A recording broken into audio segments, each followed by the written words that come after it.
Bapa di surga, Allah yang kami sebut dalam nama Yesus, hari ini kami bersyukur, berterima kasih jikalau Tuhan sudah sertai kami dari memulai hingga pada saat ini.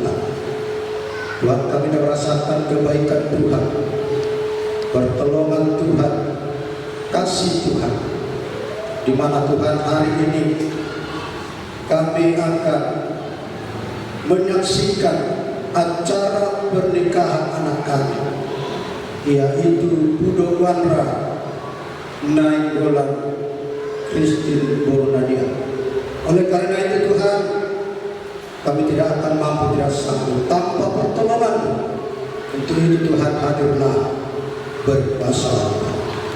Sejenak kami akan mendengarkan firman untuk menguatkan kami. Teristimewa kedua mempelai agar dikuatkan seketika nanti mereka berjalan dalam satu pernikahan yang Tuhan kuduskan, maka mereka akan kuat, akan mampu sampai nanti mereka tua, bahkan sampai nanti dipanggil oleh Tuhan.